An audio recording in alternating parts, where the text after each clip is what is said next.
So if you want to do that stock footage, go for it. But I just had a pharmaceutical company and I'm like, no stock footage. Like this cannot be resold for stock footage because they agreed to a, let's just say, diabetes, for instance. I don't want them to be the face of gonorrhea.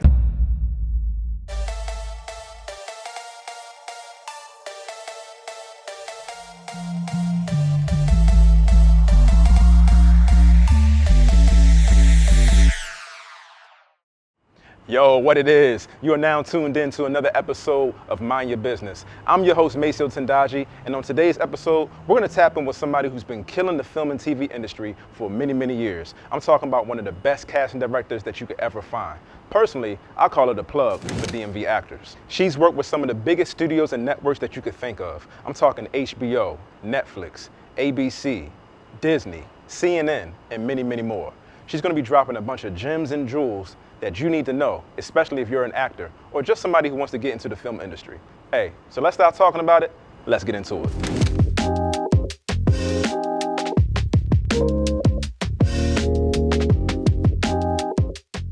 Yo, Thea, what up? Hey. How you doing? I'm doing well. How you feeling? I'm good. I'm blessed. I can't complain. Okay. What you got going on today?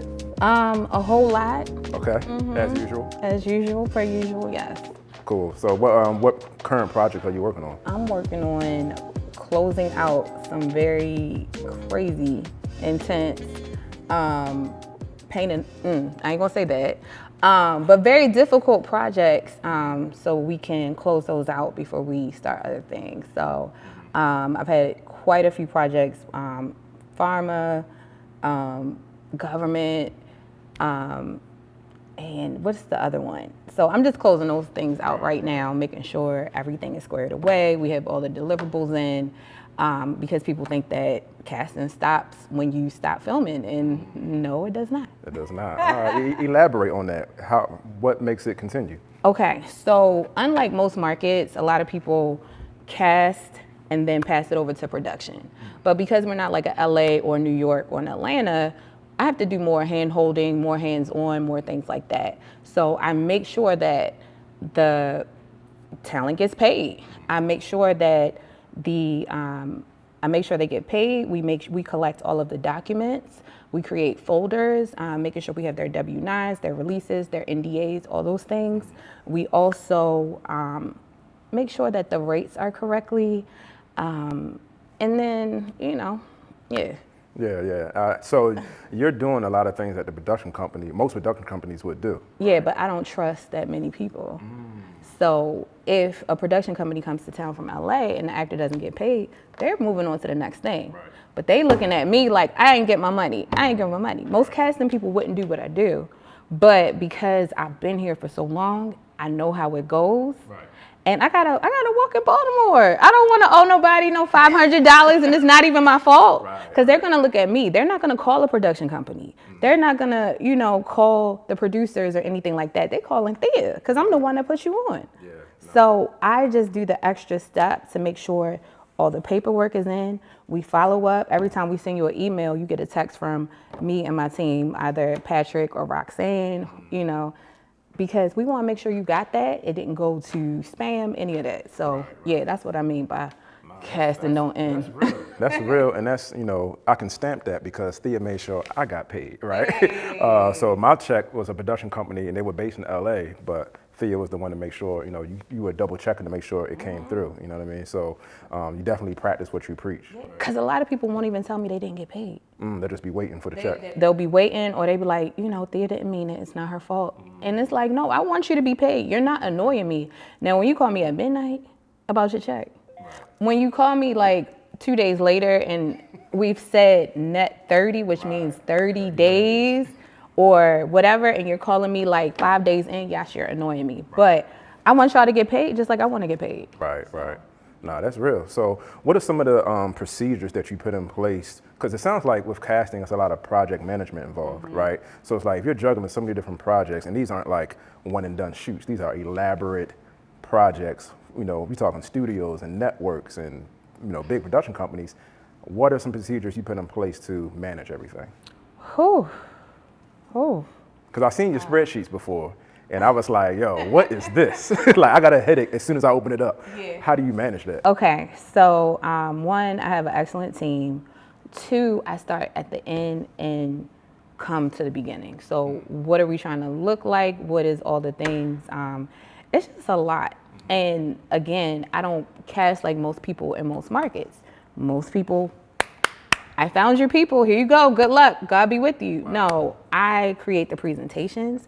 A lot of casting people don't create presentations because they go on the sites and they select who they want from the site and show it to the production company.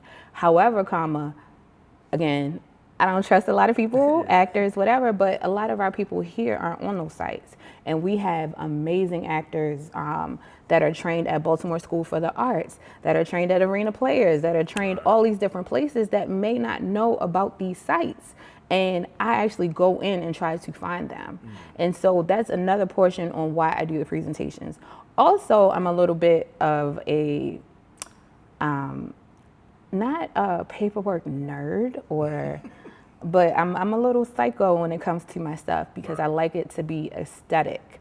Because people will think a headshot is all you need, and they present the headshot and they show up to set. I'm like, who the hell are you? Right.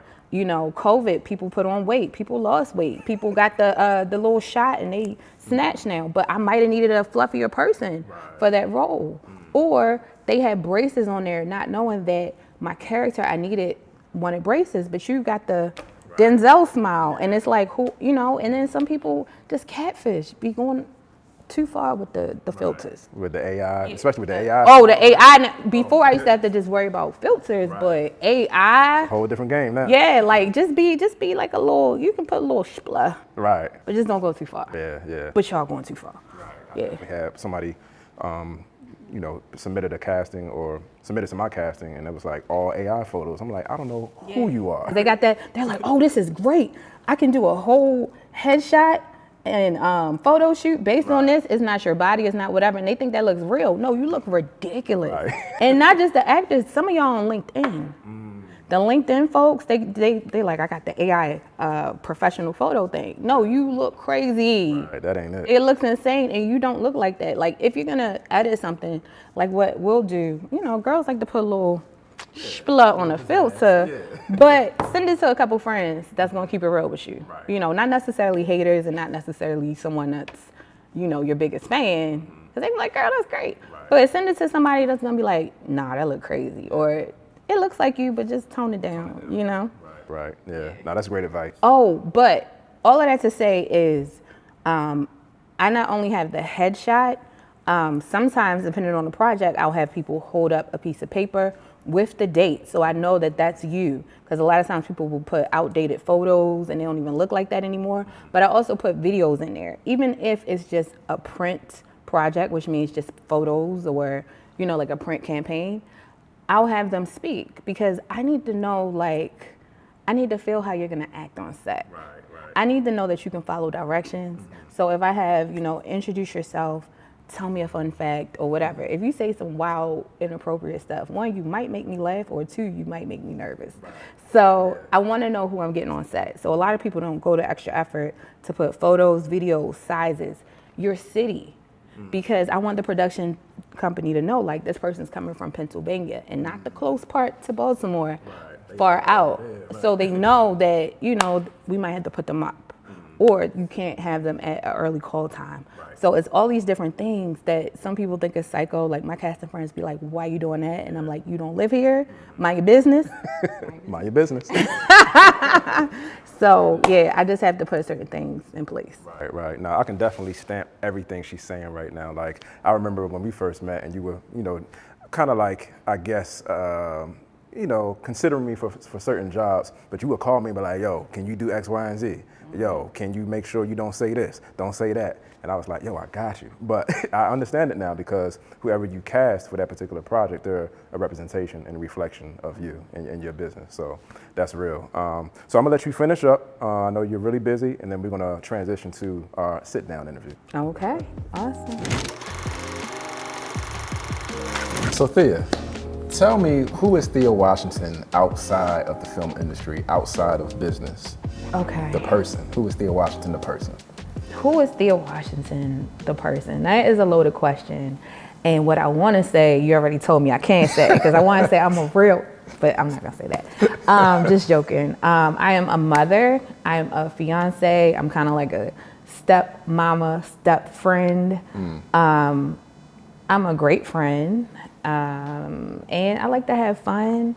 I like to enjoy life and, enjoy our life that, we have built together. Right. We, meaning me and my boo, have built together. Right. So, yeah, that's me, I guess. Did I cover it right? Yeah, I think that's a good, okay. quick But I'm a snapshot. Real one. That's what I'm saying. Right. I'm That's a what real you one. want to say. Right. I pride myself in living my authentic life and being exactly who I am. Right. Yeah. I love that about you. You seem like a very, when I met you, you were a very no-nonsense person, a very don't tolerate no disrespect. And I was like, oh, we cut from the same cloth. You know what I mean? Like, I can, that's why I gravitated towards you, because you were strictly business from day one. You know what I mean? So I really appreciate that aspect about you. So, and another reason why I wanted to have you on the show is because there's so many people that are always coming to you for something, right? Even when I call, you were like, what you want? I know you ain't called for that. Like, No, because I like, if I'm in work mode, I want you to, like, sometimes I can't do the whatever, but I want to help you. So what you need, I got you. Let me know.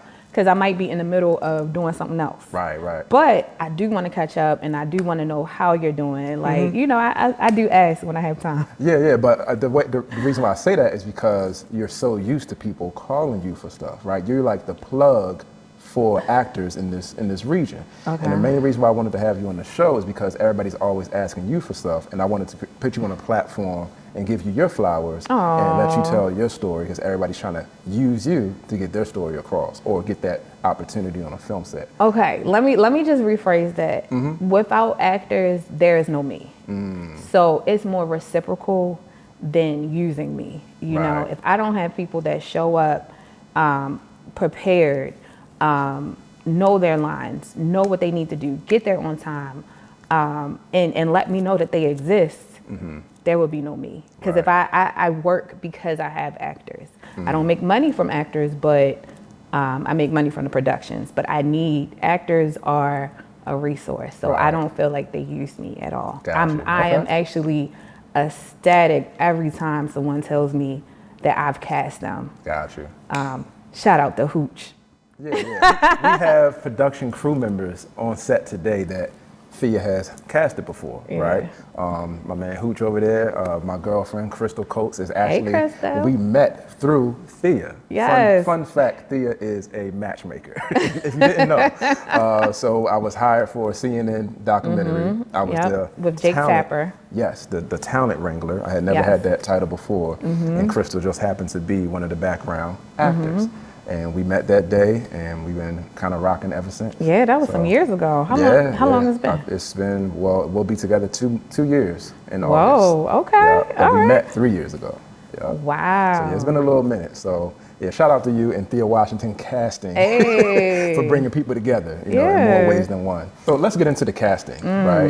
What are some misconceptions that people may have about casting directors, or maybe the film industry in general? Okay, so I was kind of talking about this earlier. A lot of people think, my kid is cute, cast them. And it is so many levels and layers to this. Your kid has to be more than cute. Does your kid listen? Do they pay attention? Are they well behaved? Do they understand taking direction? Do you tell them to smile and you say, now give me a bigger smile? Are they giving you the same smile each time? Do you have the schedule and lifestyle to get your kid to set? Because you can't just drop them off. It's not like soccer, and that's why a lot of these kid actors are, their life turns a different path because they didn't have parents that educated themselves on the industry and had time to protect them. And, of course, everything is different, but you have to basically do the work, and your kid kind of just shows up and does everything. So if you don't have that schedule, that lifestyle, that flexibility, that team, that village, And then people think that just because they cute or they fine, I'm gonna cast you, and it depends on who hires me. What am I looking for? Right. You know, can you change into something else? Can you be more than the cute guy? Can you be more than the beautiful woman? Like, can you play a crackhead or a elderly? Like, you Have just never range. know. Right. Yeah, can you have range? So it's more than looks. Everyone thinks that they got to be like a size 2 and muscle and 6'5". No, because it's only space for like a few heartthrobs, but television and film mirrors the world, and we have Right. people all sizes, all shapes, I love all that. everything. So Yeah. that's one of the misconceptions. I think. I love that. Yeah, I think sometimes people may try to intertwine modeling with acting as if it's the same profession, and it's And it can like cross like. I just did a campaign for BGE. So there is some print, which is basically like photos. So they'll probably be on the bus shelters. They'll be on the buses. You'll see pamphlets. You'll see all that. But then you'll also see the commercials. So in BGE, for those that don't know, that's Baltimore Gas Electric. So yeah. Yeah. I want to backtrack just a little bit because I know you have a family history of being in the entertainment industry. Oh, the first yes. time we met, you had broke down that history just a little bit. Tell us a little bit more about that and how that kind of led you to being, where you are today. Yeah. So I wish I could say that my parents were big executives in the TV and movie industry. No. But my mom was one of the first female executives in the music industry. So she worked for Motown, RCA, EMI, Reprise, all the big stuff. And I think that seeing my mother look beautiful with, big hair, snatched waist, and designer stuff, and do this work that seems so fun, like, be on tour with like Boys the Men and just all types of stuff. I just knew that I wasn't gonna work a 9 to 5 job. Right. I'm like, whatever I do is gonna be fun. I want to be fly, and that's what I wanted to do. I love that. So you had like a front row seat to her everyday life and like how she was operating her business. So I know that had to be like exciting to watch that coming up. Yeah. No, that's really dope. So was there anything else that you wanted to do in the entertainment industry first? And I did stuff. So, I also want to say Loud Records. My mom worked with Wu-Tang when I was a kid. Dang, that's dope. And she just was awesome. And she did say that, like, I know we're like in the gaze of the Me Too movement, but she said like when she worked with them, she never felt like at risk or whatever. Right. And my mother is beautiful. So that to me said a lot. Right. But one of my first jobs, I worked for Sony BMG, which later became Sony Music. And I had to take wrong career. I had to take different artists around in my car and go to record stores, those things. Do you know what, are you old enough to know what a record store is? Yes, I'm not that young. Okay. I know I'm 33. older than, okay. I know I got you by some years. Right. But I used to have to go to record stores and radio stations and do the itineraries and pass out the flyers and pass out the CDs. Like I remember passing out T-Pain CD and I couldn't give it away. Then like 3 summers later, he came out with Buy You a Drink. Right. Everybody wanted People harassing me, you know what I'm Yeah, saying? yeah. But Sony, we had all of the big artists. Some you'll never hear about. Some are emerging. Like we worked Alice Smith, amazing. Emily King, John Legend, Alicia Keys, Beyonce, all of that stuff. So we had to basically make it hot in our markets. And so I did that for many years. I also worked with Tracy Stafford, who is a Black female owner of the largest club and venue in Baltimore. Tracy, yeah. Okay. I definitely wanted y'all to hook up. Yeah. Tracy is one of the largest Black female promoters in North America. And she basically did some of the huge, like the biggest concerts ever. Everything from like Lil Wayne, Summer Jam, Winter Jam, all of those things. And she basically like took me on tour with her.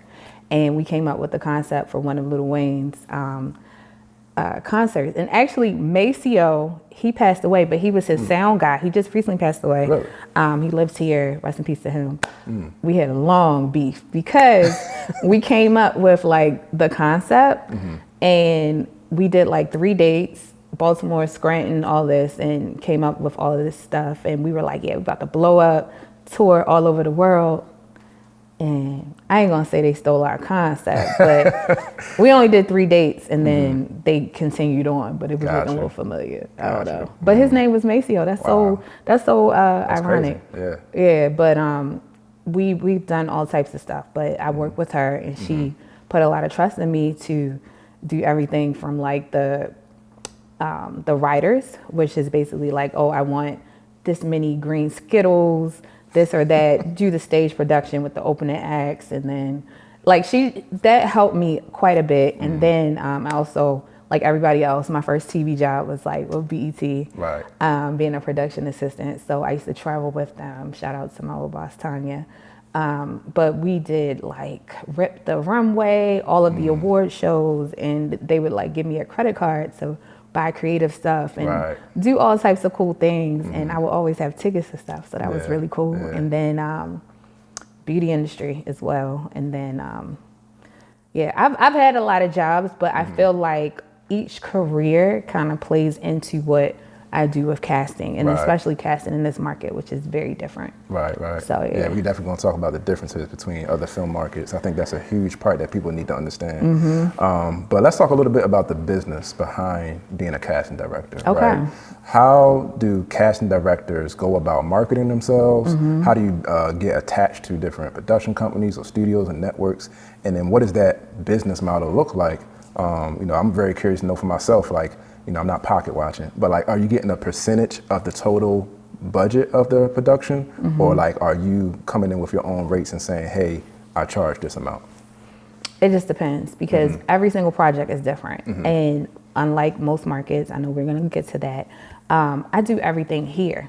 I do reality, I do films, I do some indie stuff, I do a ton of commercials, a ton of campaigns. So everything's gonna be different. They kind of it's kind of like a tango, you have to do market research. When I first got into it, because I was doing a lot of crime shows on ID and Reels and all that stuff. That's different because they pay you weekly, right? But you can't get weekly for a commercial. So I asked a really good friend, hey boo. And a lot of people that worked with different casting directors, like, what are they charging you? How are they charging you? What are they paying? And so I will look and see, like, okay, they getting money. Right. So I kind of made my pay rate on that.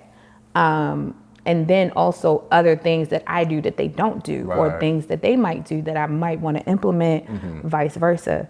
So it just depends on that. Also the production, maybe you can't get all the bells and whistles, but we can make something work. Or they might have larger like a larger budget than what I was thinking. But what I tried to do is get money based on the amount of time that we're working, so I can pay my team. Also a percentage that I put on top for how many actors I'm going to be casting, because I'm a casting director. I don't take money from talent. The production has to pay me, so I charge them a surplus of 10%, because it's the difference between booking one actor and booking 100. So I charge them 10% of their total talent rate, and it's a lot. It sounds like a lot. It sounds like it's really complex, and like you said, it all depends on the project, right? And as if you don't know, in the film industry, there's so many different variables about budgets and locations and talent and casting. It's so many different things, and it all just depends on what's needed for that particular project, right? So I think that's a good segue to talk about when you're going out to cast a project, right? Say you're looking for actors, what are some things that actors should have already prepared before submitting to you? What should they have already prepared? They should know, like, your resume is cool, but the main thing is reading what we need, because sometimes productions will have you show the front of your hands and the back of your hands. You can have photos ready, but based on what we need, like I might show you a character that I want you to look like. So do your best, because a lot of times these executives that have the final say so, they're not that creative. But if you happen to put on a shirt and a hat to look like someone, do that, you know, only if it says that. But usually I tell you, do not submit with a hat, glasses, and all those things, because we have to mold you into what we want. But if you, in the rare chance, know what you're supposed to look like, do your best on your own to look like that. But also show clean pictures. Don't show outdated pictures. Don't show over edited pictures, but you should have a full body, front and back, and read, because sometimes they might say, show me your arms. If you have tattoos or whatever, it's not a deal breaker. They just know they have to put more time in there to have the makeup artist cover you up. Or you might be cool for this, but not that. Or we might need someone that has that type of look. But tattoos can get confusing because you have to get the rights from the tattoo artist. Really? Yeah. What? So, yeah. Wow, I never knew that. So they will have, like, the makeup department, they'll have approved tattoos that they will put on certain people. Wow. So for certain projects. But That's crazy. Like, what if you ain't got your tattoo artist's contact information? Okay. Like, Okay. you gotta hunt that person down, but like, hey, can we use this person for this? That's crazy. That is next level. Cat, I had no idea. Like, that's wow. It's been a pain sometimes. I bet. So I'm like, can we just put some long sleeves on them? Please. Like, that's the quickest, easiest solution to that problem. Yeah. Dang, that's wild. So talk to us a little bit about some adversities that you've, overcome. How much time you got? What are some of the challenges of doing, let's keep it on the high level of just doing business in this industry. How much time you got? We got some time. We got to educate the people. So. Oh, like what part? Give me a part, because it's gonna be a challenge. Yeah, let's talk about, say the money just wasn't money at certain points of your career, right? Finances were low and you had to find a way to, get to that next big production. Did you double down with the marketing? How did you promote yourself? How did you get yourself out of that jam? Okay. To continue your career? You did ask me that earlier and I didn't answer it. So how do I promote myself? Stuff like this. Yeah. If it reaches one person, one actor, one production company, it's worth it for me. I speak at a lot of schools, a lot of conferences, panels, all those things. Right. So that always helps. I do a lot of social media. And you always going live. I always go live. Yeah. I haven't gone live as much. And I have to realize the same thing that I tell people I need to implement for myself, because you don't have to be perfect. Right. Like I'll be like, oh, I need my lash right or whatever. It doesn't matter, because people want the information. Like, you are not the focus, but connecting to the people, letting them know who you are, what you're doing, what you're working on. That's why the people are there. Not for your lashes, not for the right lighting and makeup and all that stuff like that. So definitely going live, because that changed the game for me, because you never know who's watching. And it's not the people that are liking and commenting, it's the ones that aren't. So I've been brought into different agencies, and it's like an older man, like, yeah, I like your lives. And I'm like, oh, shit. I be keeping it a little too real on there. What you see, hold up. Right. But yeah, so definitely that part of the marketing. Having good people, like doing an amazing job every single time, that is your marketing. That is the best marketing. And, because referrals. And another thing I do is I go to set, I meet the new PAs. I'm like, is everything okay? Who's the asshole? What? Right. You could tell me. And I'll check it. And maybe like 2 or 3 years later, those PAs are hiring me for opportunities. And I might have forgot. Right. But I just want to make sure they're okay, because I know what it's like to be your first day on something. My first casting project, this man, I want to say his whole name, you know who you are, tried to get me fired for something that wasn't my fault, because I worked on a crime show and it was just very chaotic and all that stuff. And we called him to book him, but then the scene got cut. So he's like, you have to pay me this amount of money for my time. I took off work, and he kept calling, harassing. And that would have ended my whole career, because if I didn't complete that show, that wouldn't have led to everything else. Right. People wouldn't know me as the casting girl, the go-to and all that stuff like Right. that. So I just want PAs to know, like, we need you here. This industry needs you. You know, some people are going to be assholes just because. Right. But I got you. You Yeah, know what I mean? right. Like, call me if you need me. And I really do answer my phone. Yeah. I might be quick. Like, what you need? All right, cool. But that's my best marketing, the Yeah. PAs on set. And then, I don't know why, but people don't like putting casting on the call sheet. But that is a big thing for me. I have gone toe to toe with different producers. Like, I am on the project before half of the crew is hired. And y'all don't want to put me on the call sheet. Yeah, that's but wild. the call sheet, people will book the talent from the call sheet, but not the casting director. Right. So I no longer allow my talent's information to be on there. I'll give you their number, but me and my team, we track them to set and home. But the call sheet is very big. Make sure your name, your number, all that stuff is right. I know you probably feel like you're being a jerk hole about it, but I feel like BET when they show like Friday and they like, what the Mickey Fricky? We working on it. We working on it. Yeah. But I'm not cussing today. Yes. Yeah, but you know, just advocate for yourself. Certain things, it's not for everybody to understand why you need your name on the call sheet, but Right. why not? Yeah. Yeah. Like, It don't cost you nothing. yeah, if you're gonna give me credit at the end of the film, I should be on the call sheet as well. Yes, but I don't know what that is. that's I don't weird. know. Tell us in the comments why Yeah. they It's don't like want they to put skipping casting the on it. middleman to get to all the talent that you brought Yeah, in. you which ain't is getting my crazy. talents Yeah. info. Yeah, but no, I can really stamp everything that Thea is saying today because my name was on that CNN call sheet, and that I could show people that, but like, hey, look, I did this. I was the talent wrangler. I didn't even know what the job position was, but I showed up and just said, hey, let's get it done. Yeah. And I can stamp the fact that you pulled up to that shoot, tapped in with me to make sure I was good because. You're right. It was a little overwhelming to just be dropped in. That production was already going. They were like 3 weeks in, and I was the new guy on set, just showing up, and everybody's looking at me like, "Who's this guy?" And it's like, "Oh, he's representing Thea." So I had to be on my A game. You know what I mean? So, but you checked in with me, made sure I was good, and that shoot was a great experience for me. And Yay. it was a lot going on, and it was like in the heart of DC, and everything around the set was difficult, like just parking and stuff like that. So I appreciate that, the way that you pulled up.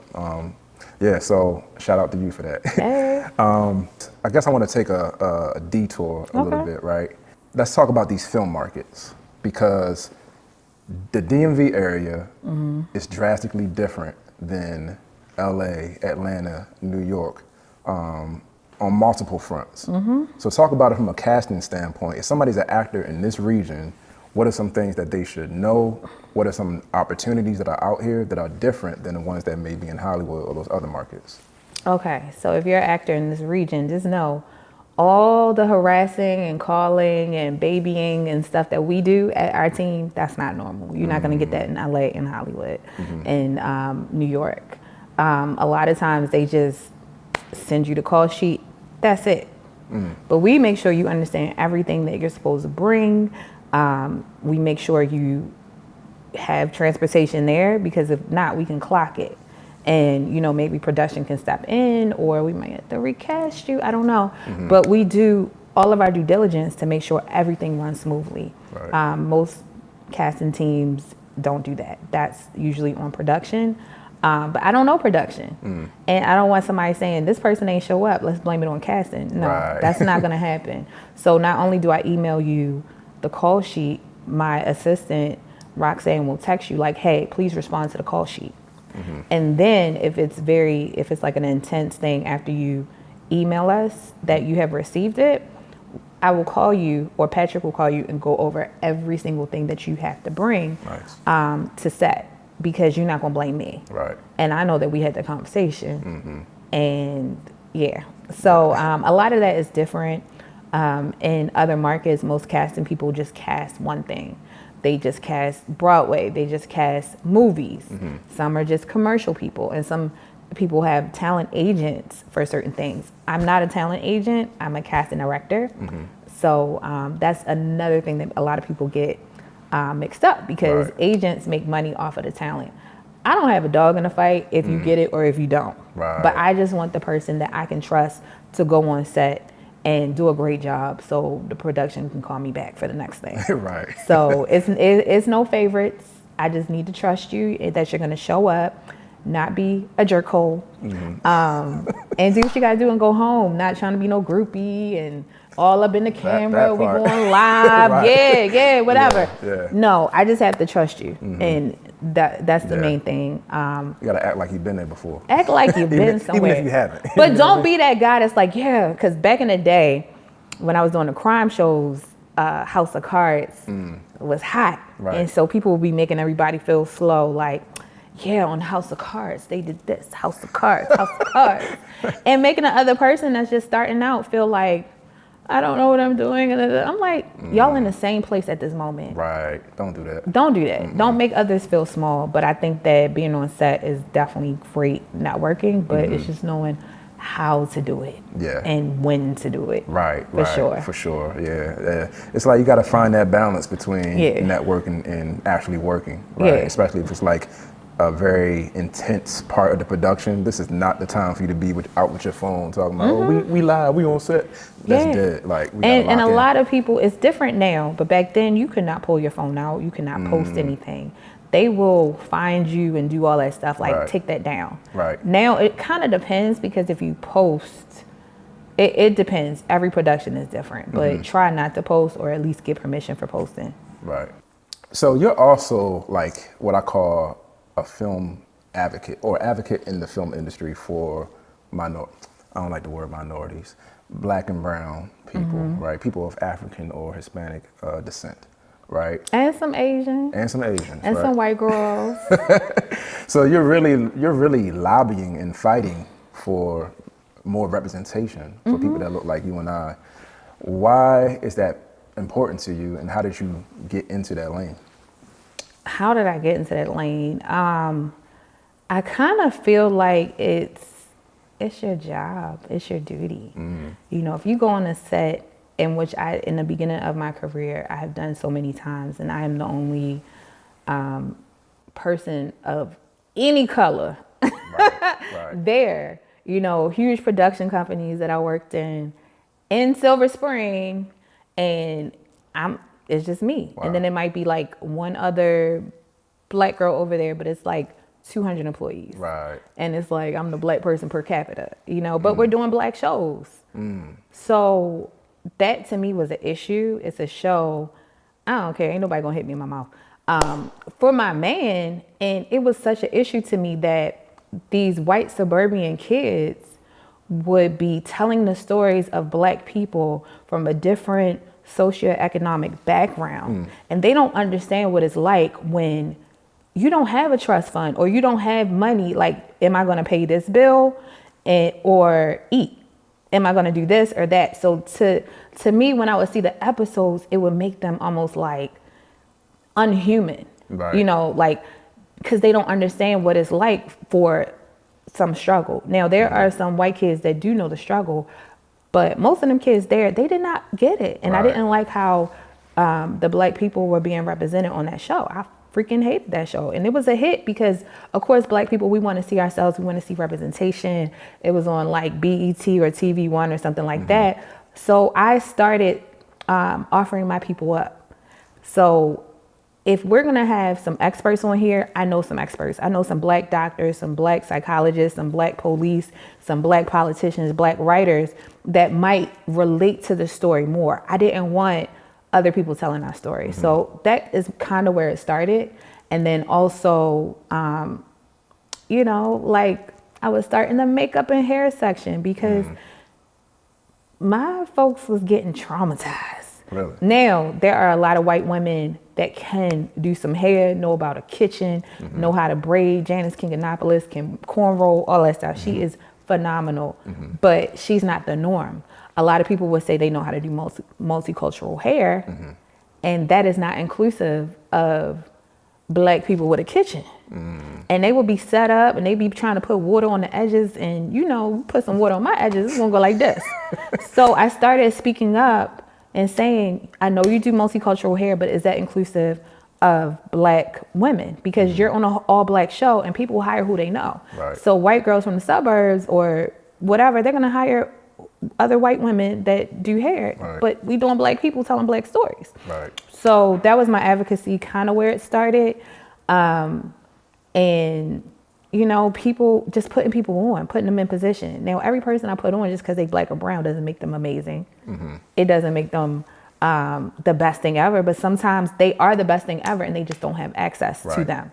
You know, and it goes both ways. Like, we have to make ourselves known and they have to do the work. Like, one thing I love about my fiance is he will find someone new. What's your name? Okay, let me see. Let's try you out. Blah, blah, blah. Like, he does the work. Right. That's why I'm here now. Hey. He took a chance. He took a chance with me. Yay. Shout out to Bo. Yeah, shout out to Bo. Story Farm. Hey, he's blushing. He mad. Hey. You trying to keep the serious face? All right, I'm gonna keep going. But no, he really, like, he be having people that I don't even know in his phone, like, yeah, I'm calling. I'm like, who the hell is that? Right. From what part? What? You know, so it's taking the effort on both ends. Like, Right. you just can't stay within your circle. You got to do the work to let people know, hey, I'm here. And you got to get outside your bubble and try to find these people. And just because, you know, somebody black or brown messes up one time, that is not the end. Yeah. They deserve grace, just like your nephew that you hired and your colleagues. Right. Cousin be effing up and whatever, Yeah. they deserve the same grace. You know, they deserve the opportunity to learn and to get better over time. And a lot of times it's just like, it's a one time. One and done for us. It's one and done for us. Yeah. And I don't. Like, you might F up. Now, if you don't embarrass me, I'm gonna get you again. I'm gonna try to put you on again. Right. If your heart is in the right place and you're not being a jerk-hole. That's the word for the day. That's the word for the day. right. If you're not being a jerk-hole, I'm going to try. And you have to be moldable. You have to know that you don't know everything. And it's cool. Yeah. You know, ask Yeah. questions. No, facts. And I know you serve on some boards and committees as well. Talk to us a little bit about those boards. Like, which boards are you on if you're able to? And like, talk to us about the work that you've been doing there. And I know it's more advocacy on, you know, on our behalf as filmmakers and actors. Yeah, so our wonderful Mayor Brandon Scott and his team, Tanya Miller, shout out to Karan Brace, they created a board for Baltimore arts and culture. So we are advisors to the mayor, and it's a group of us that are in all aspects, in all respects of art and culture for Baltimore that are trying to put things in position. I'm like, y'all let me in. I'm about to tell y'all about all of the things. Do y'all know about this grant? Do y'all know about this? Do y'all know about that? Because a lot of this stuff was hush hush before. So putting people that look like me in position, it's a great thing. You know, it's going to mess up the little hush hush thing. Because I'm going to tell That's what you're there everybody. to do. Right? That's your You know, role. you can get money for making this. You know, the Baltimore Film Office and the DC Film Office has resources Right. that is funded by the government Right. on the taxes that you pay. So yeah, I'm gonna tell everybody. I want people to know certain information. Certain information, I may not help you physically by casting your project, but I may help you with some information that might make you some money or change your life. So Right. that's what I'm here for. But I was the chairman for the Maryland Film Coalition fundraiser, and I'm a board member there. I also have a program called Shining Stars. I was You just about coming to ask you back? about that. Yeah, talk to us a little bit about Shining Stars. Okay, so Shining Stars, if you know me, I tend to do the most. Not on my birthday. On my birthday, I'm very chill. But if I have any type of program, especially if kids are involved, like my son's birthdays are insane. But this is a program with Enoch Pratt Library. Shout out to Tracy. She actually found me, not Tracy the filmmaker, but Tracy Cote, who is with the Enoch Pratt Library. And she is so humble. She had been watching me for a while. And she was like, I want you to have a program here. And I did the work. Here's your grant. Make it happen. Wow. And she held my hand along the way because y'all, I be busy. You know, the little small T's and I's and stuff, it'd be a lot. But shout out to Tracy. So basically, we created the biggest program ever for film and television at Enoch Pratt Library. And we had decor. We had them surrounded by all of these actors from Baltimore, right where they're from. We have red carpets. I wanted it to be the most. Right, and this is for the youth. This is for the youth. Right. It's supposed to be from Baltimore City, but people was driving in from out of town. all of that, and it was absolutely free.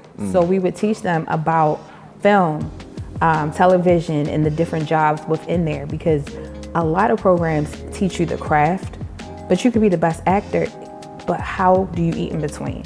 Facts. How do you get the work? How do you not get scammed? You know, and I just want to manage everybody's expectations, because one, the process of learning the craft is beautiful, and, you know, going to school for the arts and all those different things is amazing, but that's a part of the journey and the process. But, you know, you can do other things there that also align with it. We think that, oh, I'm going to make it and that's it. No, you have to create a life that supports when those opportunities come, that you can take off, you can do this, that you're supported, that you're not going to miss a beat. You know, it's not just a big hit. It's not just signing to one agency. You know, it is a process, a journey, and I just want to manage expectations and provide different things. Like, if I knew that I could be a production assistant while I was in college, I wouldn't have been a bartender. You know what I mean? I mean, bartending, it was good money. But I wouldn't have done that. I would have been a production assistant, knowing that I don't have to know a daggone thing. Daggone. I don't have to know a daggone thing, but it's basically a paid internship in a way, based on perspective. And I get to learn what I like, what I don't like, and people just have to like me and trust me.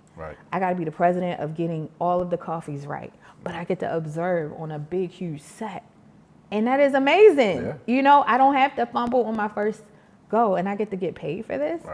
Or just people just letting you on their set, and it's free, and you're just not getting in the way. You know, you just learning and being helpful and showing your worth and things. So no, that's all very, very important. Like, being a PA is kind of like a, you know, a different route opposed to somebody who didn't go to film school.